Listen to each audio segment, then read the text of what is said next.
Students, video class में आपका फिर से स्वागत है। अब तक हमने जितने भी यानी कोशिका में जितने भी कोशिकांग पाए जाते थे उन सारे कोशिकांगों को हमने पढ़ लिया है। ठीक है, अब आपके दो टॉपिक्स बचे हुए हैं, केंद्रक और गुणसूत्र। ये दोनों ही टॉपिक बहुत ही इंपॉर्टेंट हैं। इनसे रिलेटेड बहुत से क्वेश्चंस आपके नीट में और आपके आपके जो क्वेश्चंस स्कूल में जो एग्ज़ाम में होते हैं उसमें यानी होम एग्ज़ाम में भी पूछे जाते हैं। तो आज हम लोग केंद्रक के बारे में पढ़ेंगे आज की वीडियो क्लास में। नेक्स्ट वीडियो क्लास में हम गुणसूत्र के बारे में पढ़ेंगे। ठीक है, लेकिन इन दोनों के अलावा एक आपका और टॉपिक बचता है अंतर्विष्ट पिंड, यानी आपके जो भी संचित पदार्थ हैं, जो भी उत्सर्जी पदार्थ हैं, जो भी स्रावी पदार्थ हैं, वो कोशिका में कहाँ जाके जमा हो जाते हैं? अंतर्विष्ट पिंड में जमा हो जाते हैं। ठीक है, तो इस टॉपिक को इतना कुछ खास इंपॉर्टेंट नहीं है। अगर आप कहेंगे तो मैं उसे पढ़ा दूंगी, ऐसी बात नहीं है। तो आप मुझे बताइएगा, अगर आपको पढ़ना है तो अब मैं उन्हें पढ़ा दूंगी, पर अगर आप उन्हें बुक से ही पढ़ लोगे कि कौन से आपके उत्सर्जी पदार्थ होते हैं, कौन से आपके स्रावी पदार्थ हैं, उनके सिर्फ आपको नेम याद रखने हैं। ठीक है, तो ये आप बुक से भी पढ़ लोगे, उसमें कुछ समझने लायक नहीं है। लेकिन इसके बावजूद भी आपको लगता है कि आपको पढ़ना चाहिए तो मैं आप मुझे कमेंट बॉक्स में बताना, मैं पढ़ा दूंगी। लेकिन जो दो मोस्ट इंपॉर्टेंट टॉपिक है वो मैं आपको पढ़ाऊँगी। तो आज हम पढ़ेंगे केंद्रक के बारे में। ठीक है, केंद्रक को हम इंग्लिश में बोलते हैं न्यूक्लियस। ठीक, केंद्रक पाया कहाँ जाता है? अगर हम ये बात करें कि केंद्रक पाया कहाँ जाता है, तो केंद्रक हमारा कोशिका के मध्य में, ठीक है, कोशिका के बीचों बीच में केंद्रक पाया जाता है। ठीक है, और केंद्रक के चारों तरफ जो एक जेली समान कहते हैं द्रव भरा होता है, उसे हम क्या बोलते हैं? कोशिका द्रव्य बोलते हैं। ठीक है, केंद्रक कहाँ पाया जाता है? कोशिका के मध्य में, यानी बिल्कुल बीचों बीच पाया जाता है। ठीक है, इसीलिए इसको न्यूक्लियस यानी कि केंद्र में पाया जाता है, कोशिका के केंद्र में पाया जाता है, इसलिए इसको क्या कहा जाता है? केंद्रक कहा जाता है। ठीक है, केंद्रक किससे ढका होता है? तो केंद्रक एक जेली समान पारदर्शी द्रव्य से पानी से ढका रहता है, जिसे हम क्या बोलते हैं? कोशिका द्रव्य बोलते हैं। ठीक है, कोशिका द्रव्य में ही आपके सारे कोशिकांग पाए जाते हैं। ठीक है, अगर हम बात करें कि केंद्रक की खोज किसने की थी, तो केंद्रक की खोज की थी आपकी रॉबर्ट ब्राउन ने। रॉबर्ट ब्राउन ने केंद्रक की खोज की थी। कब की थी? तो 1831 में की थी। ठीक है, केंद्रक की खोज किसने की थी? रॉबर्ट ब्राउन ने की थी। कब की थी? 1831 में की थी, और उन्होंने इसे आर्किड कोशिका में देखा था। ठीक है, ये पूछता भी है कि केंद्रक को सबसे पहले रॉबर्ट ब्राउन ने किस कोशिका में देखा था, तो वो थे आर्किड कोशिका में। ठीक है, किस कोशिका में देखा था? ऑर्किड कोशिका में उन्होंने देखा था। ठीक, तो केंद्रक कोशिका द्रव्य से घिरा होता है, यानी केंद्रक के चारों तरफ कोशिका द्रव पाया जाता है। ठीक है, इसकी खोज रॉबर्ट ब्राउन ने 1831 में की थी। उन्होंने इसे सबसे पहले किस कोशिका में देखा था? तो आर्किड कोशिका में देखा था। ठीक है, अब अगर हम बात करें कि एक कोशिका में कितने केंद्रक पाए जाते हैं, ठीक है, अगर हम ये बात करें कि एक कोशिका में कितने केंद्रक पाए जाते हैं, तो मुख्य रूप से तो एक कोशिका में एक ही केंद्र पाया जाता है। ठीक है, मतलब आपको एक कोशिका में एक ही केंद्रक पाया जाता है, ऐसा नहीं कि एक कोशिका में, लेकिन कुछ कोशिका में ऐसे होते हैं। ठीक है, लेकिन कुछ ऐसे जीव की कोशिका होती है जिनमें एक से अधिक केंद्रक पाए जाते हैं। ठीक है, आपका जो मुख्य रूप से है कोशिका में एक ही केंद्रक पाया जाता है, पर कुछ जीव की कोशिका ऐसी होती हैं जिनमें एक से अधिक केंद्रक पाए जाते हैं। ठीक है, तो अगर हम केंद्रकों की संख्या की बात करें, ठीक है, कि केंद्रकों की संख्या कोशिका में कितनी होती है, तो मुख्य रूप से केंद्रक की संख्या कोशिका में एक ही होती है, लेकिन कुछ जीवों की कोशिका ऐसी होती है जिनमें एक से अधिक केंद्रक पाए जाते हैं। तो केंद्रक की संख्या के आधार पर, ठीक है, जिन कोशिकाओं में एक ही केंद्रक पाया जाता है, तो उन कोशिका को हम क्या बोलते हैं? एक केंद्रकीय बोलते हैं, एक केंद्रकीय कोशिका कहते हैं। ठीक है, किन्हें हम एक केंद्रीय कोशिका कहते हैं? जिनमें केवल एक ही केंद्रक पाया जाता है। ठीक है, उन्हें क्या बोला? इस इंग्लिश में इसको बोलते हैं हम सिंगल न्यूक्लियर सेल। ठीक है, किन्हें कहते हैं? कि जिन कोशिकाओं में केवल एक ही केंद्रक पाया जाता है। ठीक है, एक ही केंद्रक पाया जाता है, उन कोशिकाओं को हम क्या कहते हैं? एक केंद्रकीय कोशिका कहते हैं। ठीक है, जैसे ये आपकी कोई कोशिका है जिसमें एक ही केंद्रक एक ही केंद्रक पाया जाता है उन्हें हम क्या बोलते हैं, एक केंद्रकीय कोशिका बोलते हैं। ये आपका पौधों में एवं जंतु कोशिका में, जंतु कोशिका में, ठीक है। ऐसी कोशिका जिनमें दो केंद्रक पाए जाते हैं, ठीक है, ऐसी कोशिका जिनमें दो केंद्रक पाए जाते हैं तो उन्हें हम कौन सा केंद्रक बोलते हैं, द्विकेंद्रकीय कोशिका हम कहते हैं। द्विकेंद्रकीय कोशिका यानी डबल न्यूक्लियर, इंग्लिश में बोलेंगे इसे सेल, ठीक है। ऐसी कोशिका जिसमें दो केंद्रक पाए जाते हैं उन्हें हम क्या बोलते हैं, डबल न्यूक्लियर सेल। अगर आपको याद होगा तो पैरामीशियम, ठीक है, पैरामीशियम में क्या होता है, पैरामीशियम में दो केंद्रक पाए जाते हैं, एक बड़ा केंद्रक पाया जाता है। अगर आपको पैरामीशियम का स्ट्रक्चर याद होगा, ठीक है, तो पैरामीशियम में क्या होता है, उसमें दो केंद्रक पाए जाते हैं, एक आपका बड़ा केंद्रक होता है और एक छोटा केंद्रक होता है, ठीक है। बड़े केंद्रक को हम बोलते हैं मैक्रो न्यूक्लियस, और छोटे को क्या बोलते हैं, माइक्रो न्यूक्लियस, ठीक है। बड़ा केंद्रक और छोटा केंद्रक, ठीक है। तो पैरामीशियम कैसा कोशिका है, तो द्विकेंद्रकीय कोशिका है। क्यों द्विकेंद्रीय कोशिका है, क्योंकि इसमें दो केंद्रक पाए जाते हैं, ठीक है। तो द्विकेंद्रीय कोशिका का उदाहरण हमारा हो गया पैरामीशियम, ठीक। कुछ कोशिका ऐसे होते हैं जिनमें दो से अधिक केंद्रक पाए जाते हैं, ठीक। तो कुछ कोशिका ऐसी होती हैं जिनमें दो से भी अधिक केंद्रक पाए जाते हैं, तो ऐसी कोशिका को हम क्या बोलते हैं, तो ऐसी कोशिका को हम बोलते हैं बहुकेंद्रकीय कोशिका। इंग्लिश में क्या बोलेंगे इसको, मल्टी न्यूक्लियर सेल, ठीक है। ऐसी कोशिका जिनमें दो से भी अधिक केंद्रक पाए जाते हैं उनको हम क्या बोलते हैं, मल्टी न्यूक्लियर सेल। इसका उदाहरण है आपका वाउचेरिया में दो से अधिक केंद्रक पाए जाते हैं, ठीक है। एक बार फिर से रिपीट करेंगे केंद्रक के बारे में, ठीक। केंद्रक ये कोशिका के मध्य बीचों बीच पाया जाता है, ठीक है। ये कोशिका द्रव्य से घिरा होता है, ये चारों तरफ कोशिका द्रव्य से घिरा होता है। इसकी खोज किसने की थी, तो इसकी खोज की थी रॉबर्ट ब्राउन ने 1831 ईस्वी में की थी, और इसको उन्होंने सबसे पहले आर्किड की कोशिका में देखा था, ठीक है।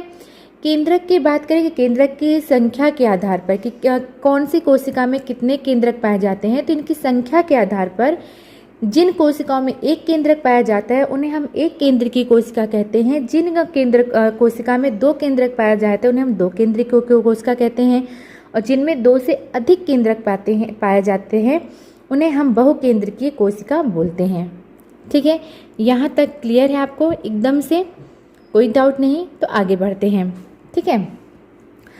अगर अब हम बात करें केंद्रक की संगठन की, कि केंद्रक किससे मिलकर बना होता है हमारा, तो केंद्रक के संगठन की बात करें,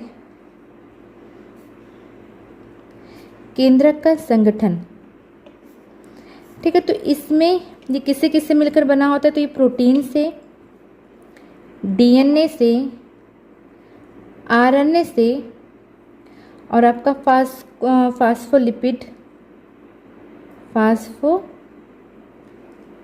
और धातु यानी मेटल, जिसमें से आपका प्रोटीन 70% इसमें पाया जाता है, डीएनए आपका 10% पाया जाता है, आरएनए आपका 2 से 3% पाया जाता है, फास्फोलिपिड 3 से 5% पाया जाता है, और आपका जो मेटल होता है वो नाम मात्र का, मतलब बहुत ही थोड़ी सी क्वांटिटी में आपका मेटल पाया जाता है, तो इसमें हम लिख देंगे नाम मात्र का, यानी एकदम लेस क्वांटिटी, लिटिल क्वांटिटी में आपका मेटल पाया जाता है, ठीक है। तो केंद्रक किससे मिलकर बना होता है, तो प्रोटीन से, डीएनए से, आरएनए से, फास्फोलिपिड और धातु से, ठीक। तो पहले अब हम यहाँ तक हम लिख लेते हैं, तब हम आगे बढ़ेंगे। तो सबसे हम पहले हेडिंग डालेंगे केंद्र। इंग्लिश में इसको बोला जाता है न्यूक्लियस।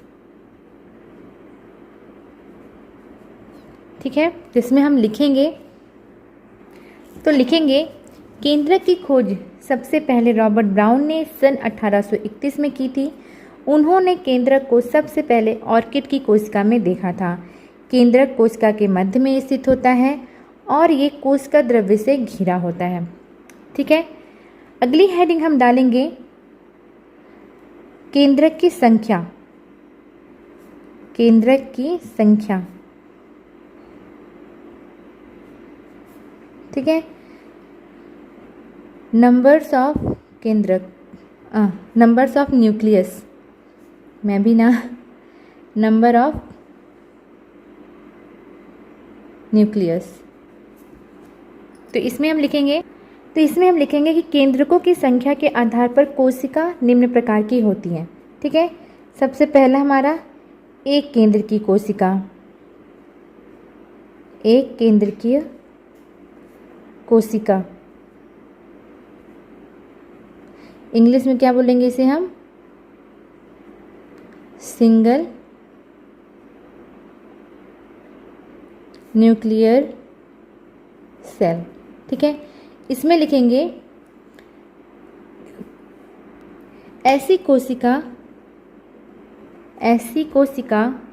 जिसमें एक ही केंद्रक पाया जाता है। सामान्यतः आपका मुख्य रूप से ज़्यादातर कोशिकाओं में एक ही केंद्रक पाया जाता है, लेकिन कुछ कोशिकाएं ऐसी होती हैं जिनमें एक से अधिक केंद्रक पाए जाते हैं। तो जिन कोशिकाओं में एक ही केंद्रक पाया जाता है उन्हें हम एक केंद्र की कोशिका कहते हैं। ठीक है, आपका उदाहरण है पौधे व जंतु की कोशिका। ठीक है, नेक्स्ट हेडिंग डालेंगे हम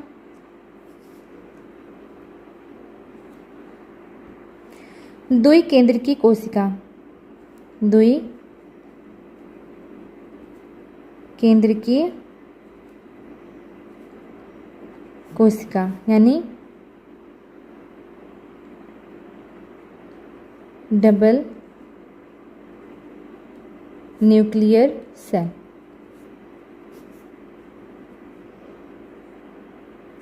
ठीक है, ऐसी कोशिका जिनमें दो केंद्रक पाए जाते हैं। ऐसी कोशिका जिनमें दो केंद्रक पाए जाते हैं, उदाहरण आपका क्या है, पैरामीशियम। पैरामीशियम, ठीक है, पैरामीशियम हमारा मेरे ख्याल से सबसे सरल स्ट्रक्चर ये कैसा होता है, चप्पल के आकार का होता है। इसमें दो केंद्रक पाए जाते हैं, एक बड़ा और एक छोटा। बड़े को हम बोलते हैं मैक्रो न्यूक्लियस एंड छोटे को माइक्रो।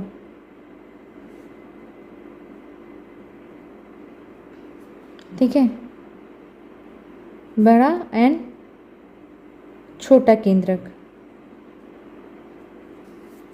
ठीक है, पैरामीशियम की कोशिका में दो केंद्रक पाए जाते हैं। तीसरा है आपका बहुकेंद्र की कोशिका। हेडिंग हम लिखेंगे, थर्ड हेडिंग हमारी है बहु केंद्रकीय कोशिका, इंग्लिश में मल्टी न्यूक्लियर सेल। ठीक है, ऐसी कोशिका जिनमें दो से भी अधिक केंद्रक पाए जाते हैं। ठीक है, उदाहरण है आपका वाउचेरिया। ठीक है, हम डालेंगे केंद्रक का संगठन। केंद्रक का संगठन, ठीक है, केंद्रक का संगठन में हमने देखा कि केंद्रक किन किन चीज़ों से मिलकर बना होता है, उसमें क्या क्या पाया जाता है। तो केंद्रक में प्रोटीन, डीएनए, आरएनए, फॉस्फोलिपिड और थोड़ी सी मतलब लिटिल मात्रा में क्या पाया जाता है, मेटल पाया जाता है। तो हम लिखेंगे केंद्रक में 17% प्रोटीन,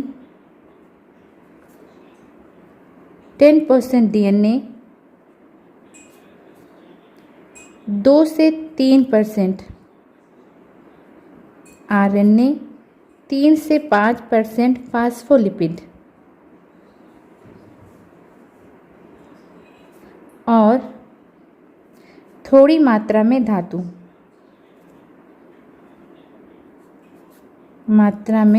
पाया जाता है।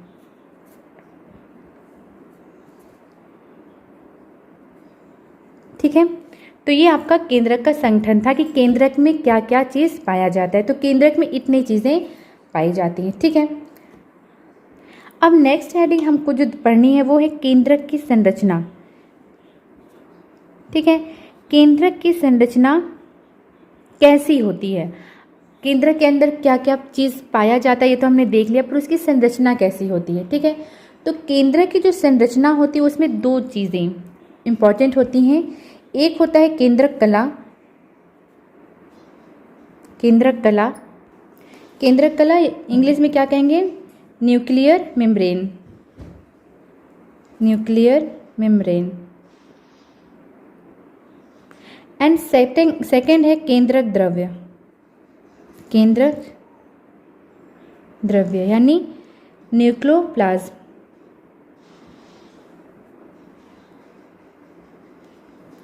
ठीक है, केंद्रक में दो चीज, केंद्रक की संरचना में दो चीज़ बहुत इंपॉर्टेंट है आपका, केंद्रक कला या केंद्रक द्रव्य। क्या ये चीज़ बोल सकते हैं, केंद्रक की संरचना में दो पार्ट पाए जाते हैं आपका, एक केंद्रक कला होता है और दूसरा केंद्रक आवरण। केंद्रक आवरण और केंद्रक द्रव्य, केंद्रक कला केंद्रक आवरण एक ही चीज़ है। ठीक है, तो दो चीज़ इंपॉर्टेंट है, केंद्रक कला और दूसरा केंद्रक द्रव्य। तो अगर हम सबसे पहले बात करें केंद्रक कला की, ठीक है, तो यह क्या करता है, ये जो केंद्रक के चारों तरफ ये केंद्रक का आवरण होता है। ठीक है, जो कोशिका द्रव में और केंद्रक में पाए जाने वाले जो एलिमेंट्स होते हैं यानी जो अवयव होते हैं यानी जो तत्व होते हैं, जो केंद्रक के अंदर जो तत्व पाए जाते हैं उन्हें और कोशिका द्रव्य में अलग करता है। ठीक है, कोशिका द्रव्य से क्या करता है, उन्हें अलग करता है। कौन, केंद्रक कला। ठीक है, ये केंद्रक को चारों तरफ से घेरे रहता है। इसमें छोटे छोटे छिद्र पाए जाते हैं, थोड़ी थोड़ी दूर पर इसमें छिद्र पाए जाते हैं जिन्हें हम क्या बोलते हैं, केंद्रक छिद्र बोलते हैं, केंद्रक छिद्र कहते हैं। केंद्रक कला कोशिका द्रव्य और केंद्रक के अंदर पाए जाने वाले एलिमेंट्स को अलग करता है। ठीक है, कोशिका द्रव में और केंद्रक द्रव के बीच आदान प्रदान को नियंत्रित करता है। ठीक है, यह दो झिल्लियों का बना होता है, यह दो झिल्लियों का यानी दो आवरण से, यह दो झिल्लियों का बना होता है। ठीक है, और इसके इस जगह जगह पे क्या कर छिद्र पाए जाते हैं। ठीक है, जिसे हम क्या बोलते हैं, केंद्रक छिद्र कहते हैं। और ये कितनी कितनी दूरी पे पाए जाते हैं, तो ये 10 से 15, ठीक है, नैनो माइक्रोन में पाए जाते हैं।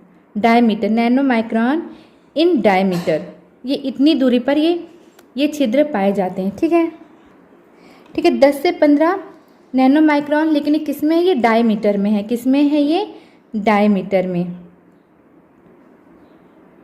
डायमीटर में। ठीक है, तो केंद्रक कला क्या करता है, कोशिका द्रव्य और केंद्र के अंदर पाए जाने वाले आवरण को अलग करता है। इसमें कुछ कुछ दूर पर केंद्रक छिद्र पाए जाते हैं। ठीक है, जो कोशिका द्रव और केंद्र के द्रव्य के बीच आदान प्रदान को नियंत्रित करता है। ये दो झिल्लियों से घिरा हुआ होता है। ठीक है, अगर इसके में एक संरचना बनाने तब आपको शायद और भी अच्छे से समझ में आएगा। ठीक है, तो हम एक इसकी संरचना बना लेते हैं।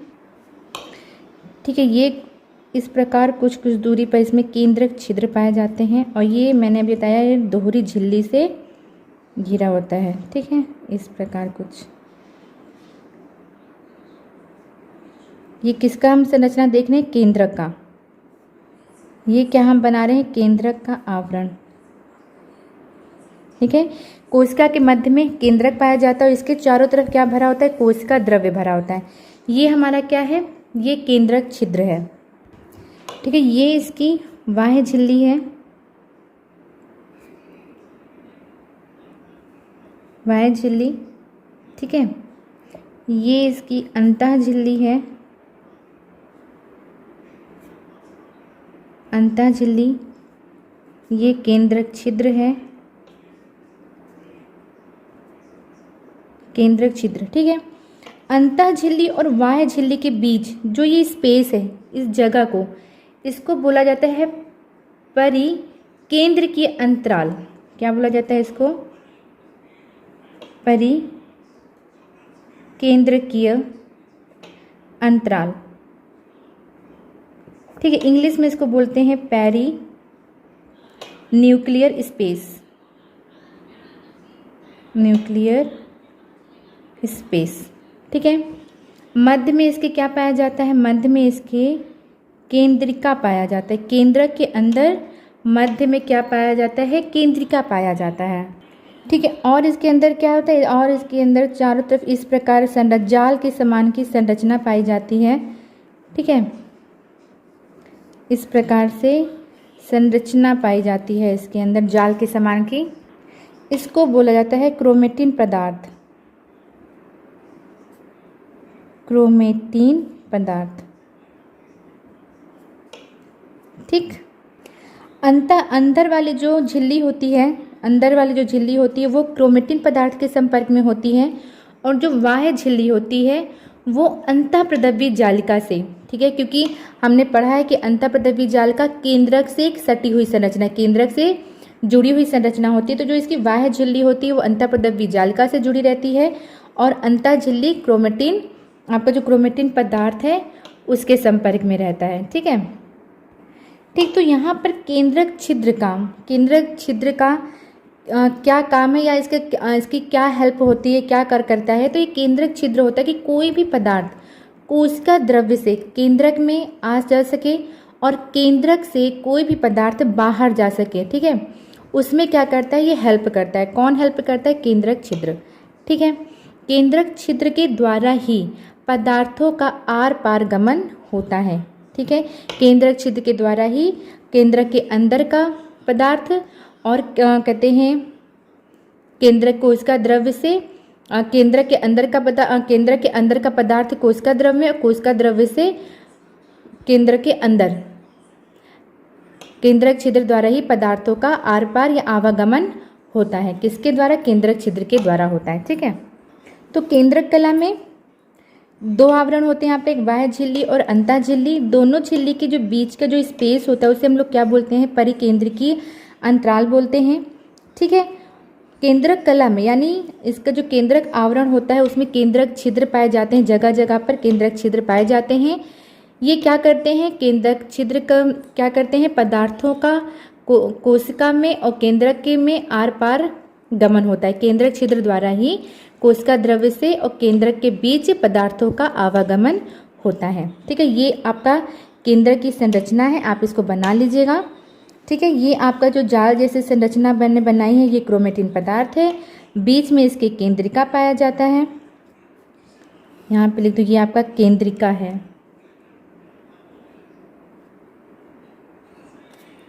ठीक है, ये केंद्रिका। अगर अब हम बात करें केंद्रक द्रव्य की, ठीक है, तो केंद्रक आवरण के अंदर यानी इसके अंदर, ठीक है, केंद्रक आवरण के अंदर एक द्रव जिसमें तरल द्रव भरा होता है। ठीक है, जिसमें आपके क्रोमेटिन पदार्थ होते हैं, जाल के जो समान संरचना बनाते, उसको हम लोग बोलते हैं केंद्रक द्रव्य। केंद्रक आवरण के अंदर एक तरल पदार्थ पाया जाता है, जेली समान तरल पदार्थ पाया जाता है, जिसमें हमारे क्रोमेटिन पदार्थ पाए जाते हैं, उसको हम बोलते हैं केंद्रक द्रव्य। ठीक है, अब हम बात करें केंद्रक द्रव्य में क्या क्या पाया जाता है। तो केंद्रक द्रव्य में आपका क्रोमेटिन पदार्थ हो गया, केंद्रक हो गया, केंद्रिका हो गया। ठीक है, और इसके अंदर आपका पाया जाता है आरएनए, पॉलीमरेज एंजाइम, कुछ एंजाइम भी पाए जाते हैं केंद्रक द्रव्य में। तो आपका इसमें एंजाइम हो गया आरएनए पॉलीमरेज एंजाइम,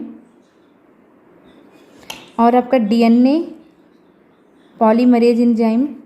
इन सब के बारे में ना आप क्लास 12 में पढ़ेंगे डिटेल में, अभी यहाँ पर आप थोड़ी सी पढ़ेंगे। और इसमें जो और चीज़ पाई जाती है प्रोटीन। ठीक है, केंद्रक द्रव्य में क्या क्या पाया जाता है? आपका क्रोमेटिन पदार्थ हो गया, केंद्रिका हो गया, RNA polymerase enzyme, DNA polymerase enzyme और प्रोटीन। इसमें बहुत सारे एंजाइम पाए जाते हैं, लेकिन जिसमें से आपका दो इंपॉर्टेंट है, एक आरएनए पॉलीमरेज एंजाइम और दूसरा डीएनए पॉलीमरेज एंजाइम। ठीक है, तो समझ में आ गया कि केंद्रक द्रव्य केंद्रक आवरण के अंदर एक जेली समान संरचना पाई जाती है, जिसको हम केंद्रक द्रव्य बोलते हैं। केंद्रक द्रव्य में क्रोमेटिन पदार्थ पाया जाता है, केंद्रक द्रव्य में केंद्रिका पाई जाती है, केंद्रक द्रव में कई प्रकार के एंजाइम पाए जाते हैं, जिसमें से आपका दो इंपॉर्टेंट है, एक आरएनए पॉलीमरेज एंजाइम, दूसरा डीएनए पॉलीमरेज एंजाइम और प्रोटीन। ठीक है, इतनी चीज़ें कहाँ पाई जाती हैं? केंद्रक द्रव्य के अंदर। ठीक है, अगर अब हम बात करें क्रोमेटिन पदार्थ की, क्रोमेटिन पदार्थ की, ठीक है, क्रोमेटिन पदार्थ हमारा कहाँ पाया जाता है? केंद्रक द्रव्य के अंदर पाया जाता है। ये कैसी संरचना होती है? तो यह एक धागे नुमा संरचना होती है। कैसी संरचना होती है? धागे नुमा संरचना। जैसे आपका धागा होता है उस प्रकार से ये धागे नुमा संरचना होती है। ठीक है, जिसका निर्माण, इसका निर्माण किससे होता है? तो इसका निर्माण होता है डीएनए से, आरएनए से, ठीक है, और हिस्टोन प्रोटीन से, हिस्टोन प्रोटीन व non histone protein, non histone protein. ठीक है, और आपका जो हिस्टोन प्रोटीन होता है ये कैसा होता है? ये क्षारीय होता है। इसका अगर बात करें कि ये कैसा इसका वो होता है, इसका जो, ठीक है, हिस्टोन प्रोटीन की प्रकृति क्या होती है? क्षारीय होती है। और नॉन हिस्टोन कैसे होते हैं? अम्लीय होते हैं। ठीक है, तो क्रोमेटिन पदार्थ कैसी संरचना? एक धागेनुमा संरचना है जो डीएनए, आरएनए, हिस्टोन प्रोटीन व नॉन हिस्टोन प्रोटीन से बने होते हैं। ठीक है, क्रोमेटिन पदार्थ में जो हिस्टोन प्रोटीन होते हैं उसमें कई प्रकार के हिस्टोन प्रोटीन पाए जाते हैं। ठीक है, लेकिन जिसमें से आपके 4 प्रमुख हैं। कौन कौन से? H1A, H1B, H3 और H4। ठीक है, इसमें कई प्रकार के हिस्टोन प्रोटीन पाए जाते हैं, जिसमें से आपके 4 प्रमुख हैं। ठीक है, और ये जो चारों प्रकार के प्रोटीन होते हैं वो किससे जुड़े होते हैं? डीएनए से जुड़े होते हैं। ठीक है, ये चारों कुछ इस प्रकार से, और ये 2 के मतलब प्रत्येक उसके 2 पाए जाते हैं।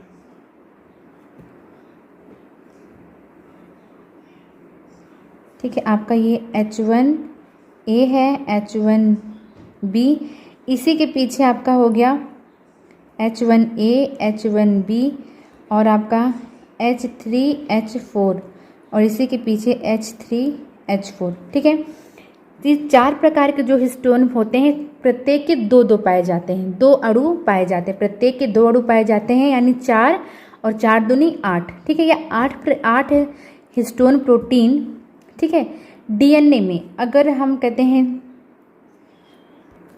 ठीक है, किससे जुड़े होते हैं? डीएनए से। अगर हम डीएनए की संरचना देखें तो कुछ डीएनए की संरचना हमारी कुछ इस प्रकार होती है आपकी।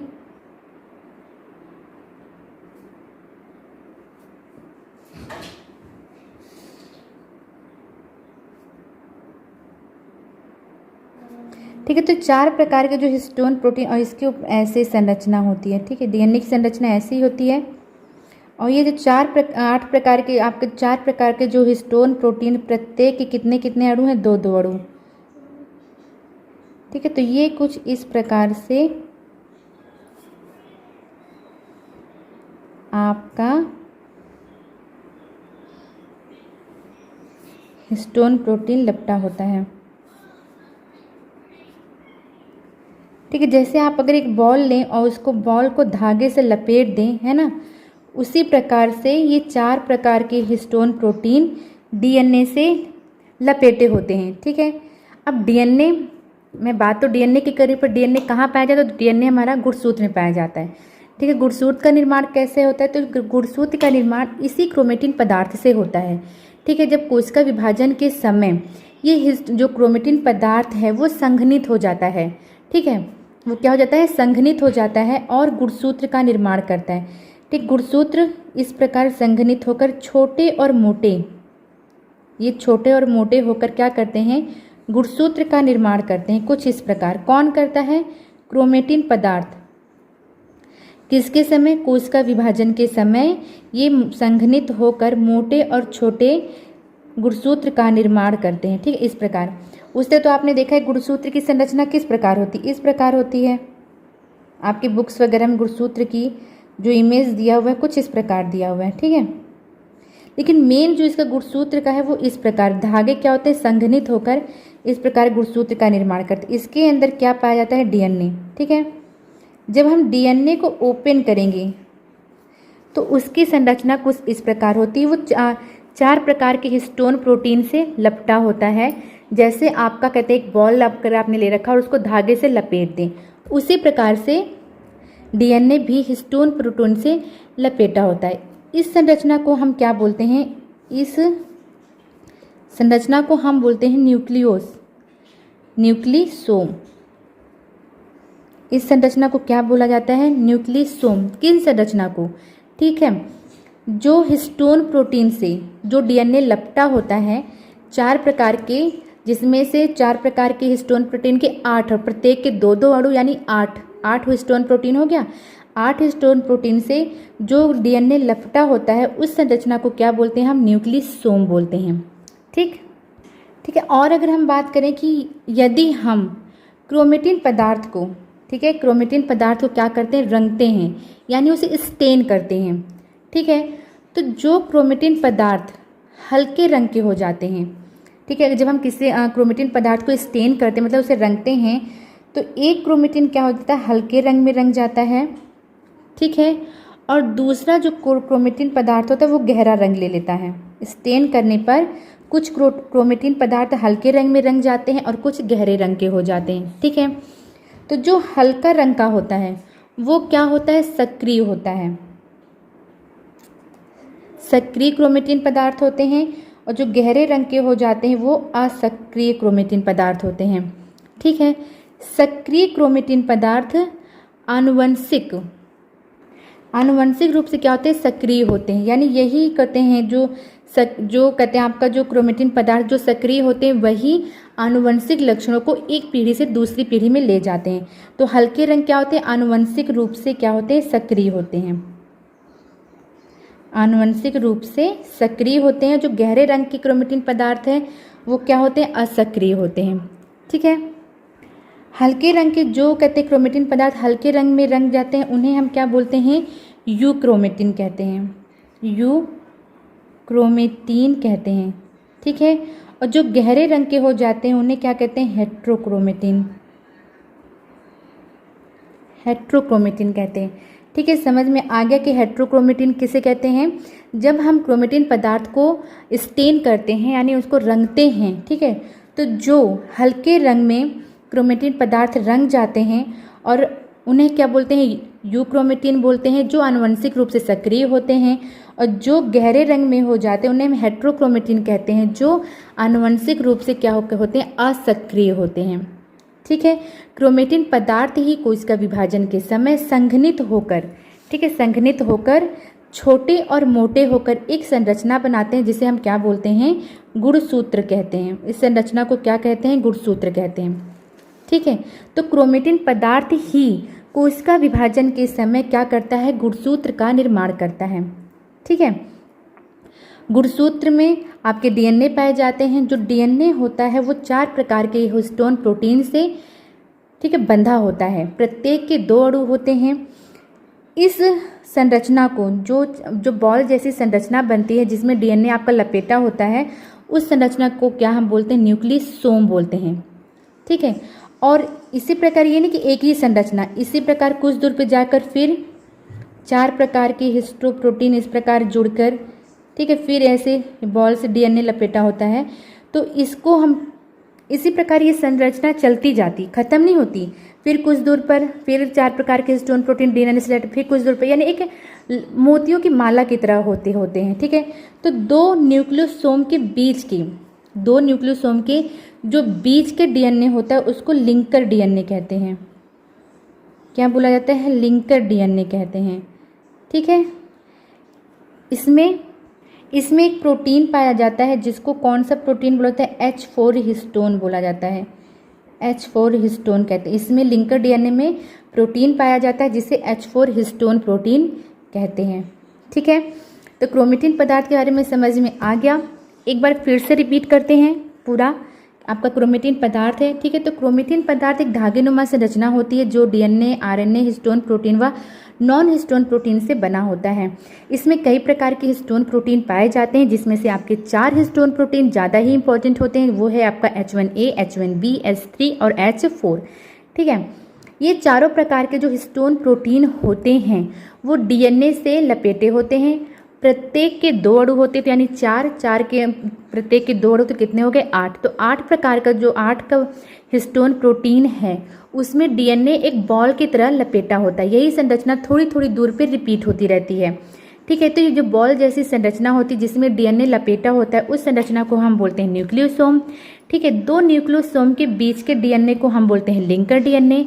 इसमें एक प्रोटीन पाया जाता है जिसको हम H4 हिस्टोन प्रोटीन कहते हैं। ठीक है, यही क्रोमेटिन पदार्थ ही कोशिका विभाजन के समय संघनित होकर छोटे और मोटे एक संरचना बनाता है जिसको हम क्या बोलते हैं गुणसूत्र कहते हैं। ठीक है, आपका इतना क्रोमेटिन पदार्थ क्लियर हो गया।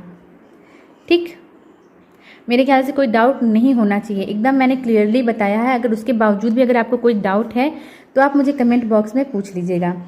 अब हम आगे इतना हम पहले लिख लेते हैं। ठीक है, तब उसके बाद हम केंद्रिका को समझते हैं।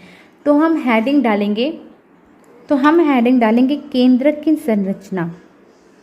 ये हमने डाल ही रखी है हेडिंग, लिख रखी है केंद्रक की संरचना हेडिंग। ठीक है, केंद्रक की संरचना स्ट्रक्चर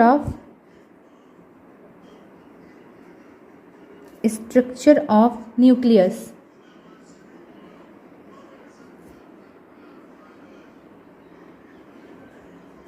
ठीक है, तो लिखेंगे केंद्रक की संरचना में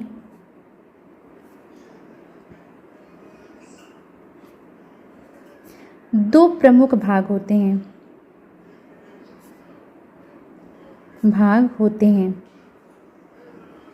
ठीक है, पहला है आपका केंद्रक कला, इसे या केंद्रक आवरण भी कह सकते हैं, न्यूक्लियर इनवेलप या न्यूक्लियर मेम्ब्रेन। केंद्रक कला हम हेडिंग डालते हैं न्यूक्लियर मेम्ब्रेन। ठीक है, इसमें हम लिखेंगे, तो हम लोग केंद्रक कला में लिखेंगे कि यह आवरण 2 झिल्लियों का बना होता है। यह केंद्रकीय तत्व को कोशिका द्रव्य से अलग करता है तथा केंद्रक आवरण में कुछ दूरी पर छिद्र पाए जाते हैं जिसे केंद्रक छिद्र कहते हैं। ठीक है, अब हम अगली हेडिंग लिखेंगे केंद्रक छिद्र। अगली हेडिंग में डालेंगे हम केंद्रक छिद्र। ठीक है, कोई भी पदार्थ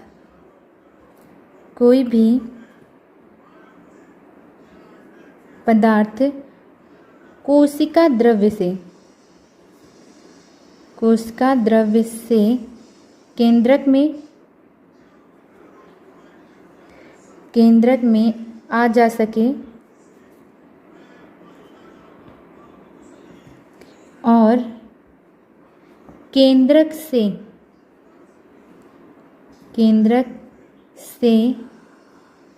कोई भी पदार्थ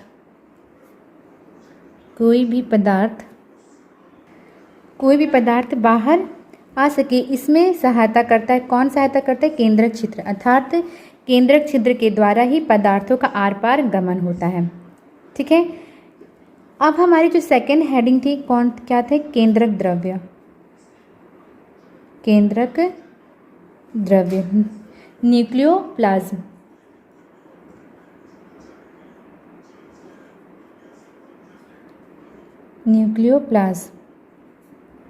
ठीक, इसमें हम लिखेंगे केंद्रक कला के अंदर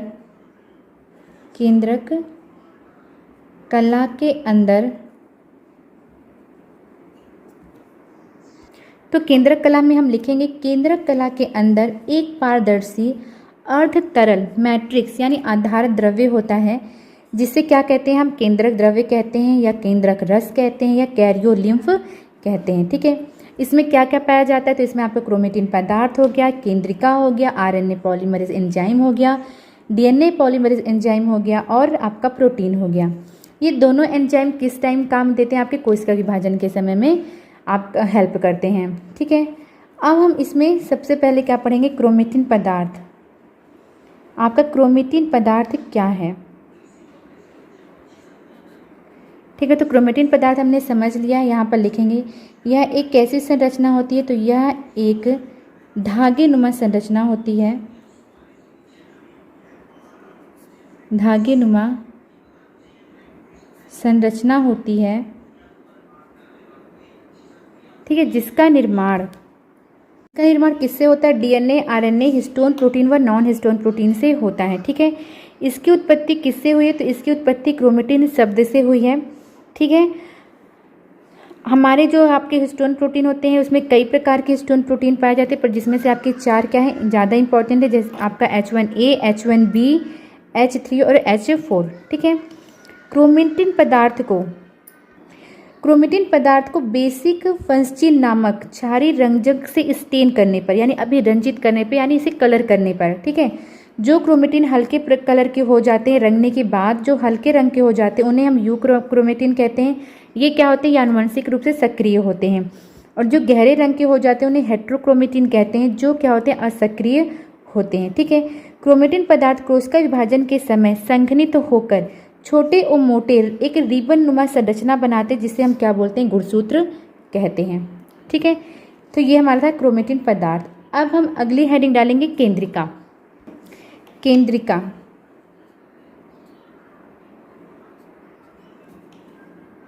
केंद्रिका को हम इंग्लिश में क्या बोलते हैं? न्यूक्लियोलस। क्या बोलते हैं इसको? न्यूक्लियोलस इंग्लिश में केंद्रिका को बोलते हैं, ठीक है। केंद्रिका कहाँ पाया जाता है? केंद्रक के बीचों बीच पाया जाता है, ठीक है। इसकी खोज किसने की थी? तो इसकी खोज की थी फाउंटेना ने की थी, ठीक है। तो लिखेंगे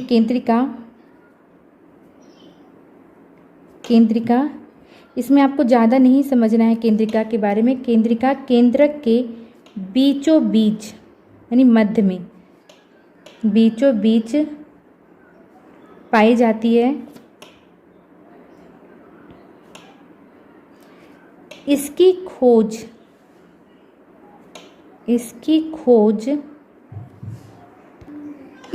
किसने की थी? इसकी खोज फोंटेना ने की थी, 1781 में की थी। इसके 2 भाग होते हैं, ठीक है। एक कणिकामय भाग होता है और दूसरा तंतुमय भाग होता है।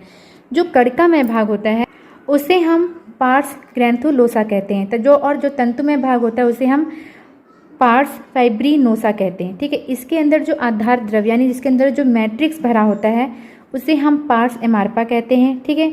आपका जो मैट्रिक्स में आरएनए, डीएनए, प्रोटीन और कुछ एंजाइम भी पाए जाते हैं, ठीक है। तो केंद्रिका के बारे में बस इतना ही, ठीक है। अब हम बात करते हैं केंद्रक के कार्य की। अगली हेडिंग हम डाल लेते हैं केंद्रक का कार्य। केंद्रक का कार्य क्या होता है? केंद्रक का कार्य, तो केंद्रक का कार्य होता है कोशिका में समस्त प्रकार की जो जैविक क्रियाएं होती हैं, यानी जितने प्रकार की भी जैविक क्रियाएं होती हैं किसमें? कोशिका में, उन सबको नियंत्रण करने का कार्य कौन करता है? केंद्रक करता है, ठीक है।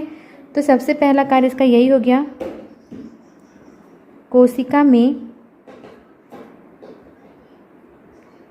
समस्त, ठीक है। तो केंद्रक क्या करता है? केंद्रक कोशिका में समस्त प्रकार की जैविक क्रियाओं को नियंत्रण एवं नियमन करता है, इसीलिए इसे कोशिका का नियंत्रण कक्ष भी कहते हैं। क्या कहते हैं इसको? केंद्रक को क्या कहते हैं? कोशिका का नियंत्रण कक्ष। केंद्रक को क्या बोला जाता है? कोशिका का नियंत्रण कक्ष। कोशिका का नियंत्रण कक्ष, ठीक है। क्यों कहा जाता है? क्योंकि कोशिका में होने वाले समस्त जैविक क्रियाओं को नियंत्रण करता है और उनका नियमन करता है, ठीक है। दूसरा इसका कार्य है, ये आनुवंशिक लक्षणों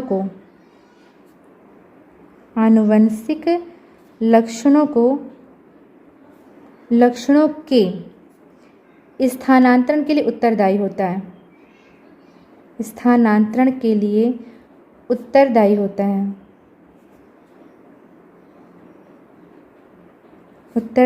है, ठीक है। आनुवंशिक लक्षण यानी माता पिता के जो लक्षण होते हैं उनके संतानों में, माता पिता के जो लक्षण होते हैं उन लक्षणों को उनके संतानों में ले जाने, उन्हीं को क्या बोलते हैं? आनुवंशिक लक्षण करते हैं। तो उनको माता पिता से उनके संतानों में ले जाने का कार्य कौन करता है? केंद्रक। केंद्रक के अंदर क्या पाया जाता है? क्रोमेटिन पदार्थ, ठीक है। क्रोमेटिन पदार्थ क्या होता है? कोशिका विभाजन के समय संघनित होकर क्या निर्माण करता है? गुणसूत्र। और गुणसूत्र में क्या होते हैं? डीएनए होते हैं, जो आनुवंशिक लक्षणों को एक पीढ़ी से दूसरी पीढ़ी में ले जाते हैं, ठीक है। तो बस 2 ही कार्य इसके इम्पॉर्टेंट हैं, ठीक है। और भी कार्य अगर आपको लिखना है तो आप लिख सकते हैं कि यह कोशिका की उपापचय क्रियाओं में नियंत्रण रखता है, ठीक है, इसीलिए इसे कोशिका का मस्तिष्क भी कहते हैं। नेक्स्ट अगर आपको लिखना है तो सकते हैं कि केंद्रक कोशिका विभाजन के लिए उत्तरदायी होता है, जिसके परिणाम स्वरूप मातृ कोशिकाओं से पुत्री कोशिकाओं की उत्पत्ति होती है, ठीक है। और आप नेक्स्ट लिख सकते हैं कि आरएनए का संश्लेषण और होता है, प्रोटीन संश्लेषण, कुछ विशेष प्रोटीन का संश्लेषण भी केंद्रिका में होता है, ठीक है, राइबोसोम्स का निर्माण, और आप केंद्रक में पाए जाने वाले कुछ जीन्स कोशिकीय विभेदन में सहायक होते हैं। तो ये एक दो आपके और पॉइंट हैं केंद्रक के कार्य में जो आप लिख सकते हैं, लेकिन 2 कार्य ज़्यादा ही इंपॉर्टेंट हैं, ठीक है, तो इसको आप लिख लीजिएगा। तो आज की वीडियो क्लास के लिए इतना ही। एक टॉपिक आपका और बचा है, इंपॉर्टेंट टॉपिक गुणसूत्र, उसे हम नेक्स्ट वीडियो क्लास में पढ़ेंगे। तब तक के लिए बाय बाय। कोई भी डाउट हो तो कमेंट बॉक्स में ज़रूर पूछिएगा।